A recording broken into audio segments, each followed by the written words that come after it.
whether you should demolish or preserve and reform.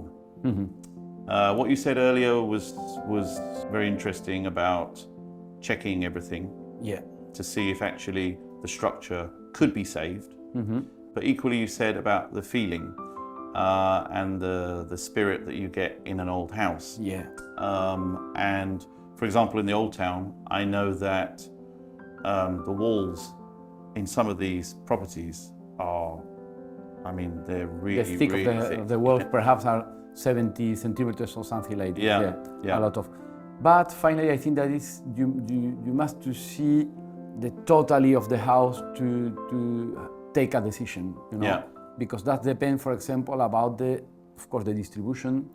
About the organization of the house and a lot of things. But it's not only this.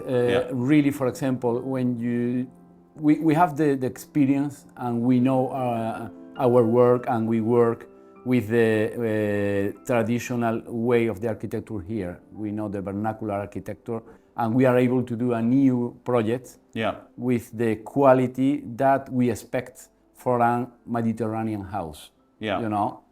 That is to say, of course, that if we have an empty plot, we can do a new house with the feelings, introducing the spirit of a traditional house. You know, and that is not really a problem at all. But finally, it's true that when you arrive to an old house and you see a lot of potential, why not to try to enjoy this potential, to use this potential, you know? Important thing that we must to take also into account. If we conserve the original walls, we don't need to do a new foundation. And that is important because in the center we have always an control of the archaeologists. Then if we don't need to remove the walls and we don't need to do a new foundation, we win time for one part, and also we don't know never how kind of thing we can found when the archaeologists do a study. It's true that normally never is something that stop the works. In terms of insulation, if you live in an old house, you've got 70 centimeter walls. You put in new windows. Can you ever get the same level of sound and thermal insulation in a new construction that you can with 70 centimeter thick walls? It's really different finally. It's not that one is better than the other. I can tell you, of course, that in a new construction we have new materials that we are sure that work properly in relation with the climatology, you know, with the control of the thermical point of view. It's true. In an old house, as you say, you have this big wall that don't give you the possibility that the cold go out, go into, and the heat go into the house. That is true. But for example, when you have this size of the walls and we put the new windows, finally we do a really enclosed surface, you know, and then we need some ventilation also. Of course. Because normally the walls have some capillarity. We do a lot of treatments in the surface of the walls to avoid that the humidity go into the house. But we can't go into the ground to cut absolutely this capillarity. Then you have, in some way, again, you can see into the house, you have some humidity. Then the house needs to breathe.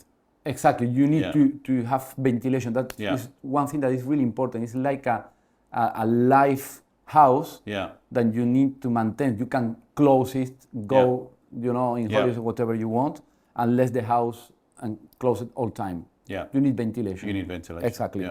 Exactly. That's really important. In terms of, let's say, restrictions on what you can do in the old town, I think it's very important. Really important.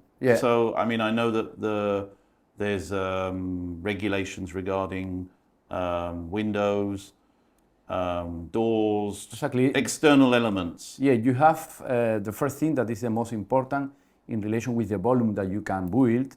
We have, of course, restriction, and this is important because we have different parameters that give the possibility that the town hall continue having this feeling of an old town, you know, a residential old town like have now, no? Yeah. One thing is to control the density of houses in the center.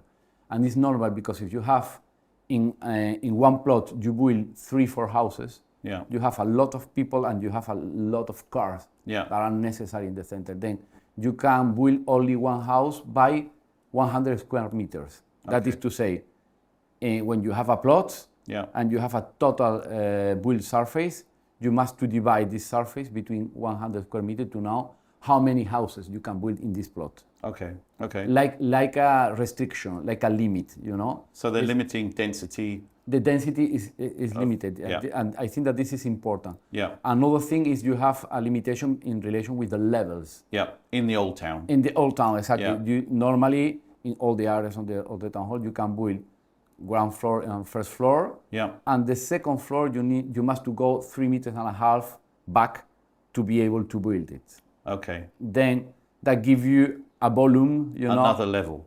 Exactly, but that give you the total surface that you can build. Yeah. In relation with the rest, in relation with the halls, windows, materials, all is controlled. And the size of the windows, the rhythm of the windows, the proportion between the part that you less open in halls and you close with walls. Yeah. This is another thing. And also the materials, because for example, if we use wood, must to be painted by hand.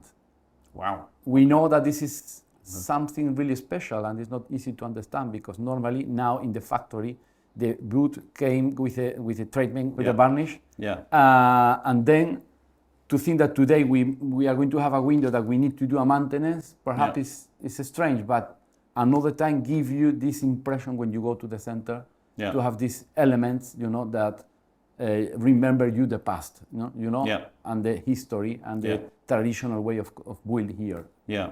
So what about aluminium windows on the facade? Yeah. Can you put aluminium windows? You can put it if you haven't got protection of the facade. Okay. Because we have like a catalog of houses that are protected in the center, and in these houses we must to protect absolutely all in the facade. Okay. The materials, of course, not the size of the walls, the distribution of the internal division of the windows, you know, all this. But in another houses that are new, for example, you have more possibilities to do this kind of elements. Okay. Okay. You'd also need an architect in the old town for things like obtaining a license of first occupation. Where you'd have to go in and create a project for an old house. So you have to measure the house and then present the plans to the town hall in order to start that process for the license of first occupation. So you're also doing those kind of jobs. Yeah, of course. For clients in the old town. We do all the service that are necessary for an office of architecture, really, to be able to contract the electricity and water, as you know, in a house that haven't got a contract. It's necessary, for example, to have the first occupation. Then, for different questions, we of course we do this part of the work, of course, also. And when you do a major work, that you are going to do an intervention that touch the structure, for example, or part of the facade also must to be like this. You must to contract, must to have an architect also to present a project to the town hall and have some person finally responsible of the works that are going to be done, and also to control the builder to be sure that the works are going to be done in relation with the project. Okay. And let's say that we're looking at a plot. But before, on the plot, there was, and you can see this from the cadastro, there was a patio in the middle of the plot. What are there any restrictions to the new build that you have to respect that space? That can depends. You build? That depends. Normally, no. Okay. The only time that is necessary to respect is you have a protection of the building, the total building. Then of course, that, for example, imagine we have a proportion of the patio that we must to do in a new project to have a minimum to be sure that we are going to have a good illumination and ventilation. Yeah. Both things. Yeah. If this patio haven't got the correct, dimension, perhaps we can try to change whatever is necessary to arrive to the good dimension. Or perhaps we can try to conserve the patio like it is, because perhaps it's better to respect the original structure, and not to broke the building to adapt to the normative. That depends. Yeah, sure. We need that is a work that we do really like a team with the personal, the technical of the town hall. So the town hall, in some occasions, Yeah. you can negotiate with them. It's Depends. exactly more than a negotiation. Is like a technical decision that we take together. Okay. Okay. Yeah. Thinking about it's like a balance between what thing we win and what we lost. In this intervention. Okay. I think it's interesting that it's not like this. Yeah. Because then, in some projects, as you know, perhaps is the quality of the space. Yeah. Is really good to conserve. Yeah. And in another, it's not so necessary. Yeah. But it's important, of course, to work together with the town hall. That is the thing that we try to do, really. Yeah. It's a lot of years working. We know really well them. They know really well us. Yeah. And we work like a team. This Yeah. is the reality. Yeah. Okay. Yeah. I know regarding the facade and the protection of the building, we have a big map in our office.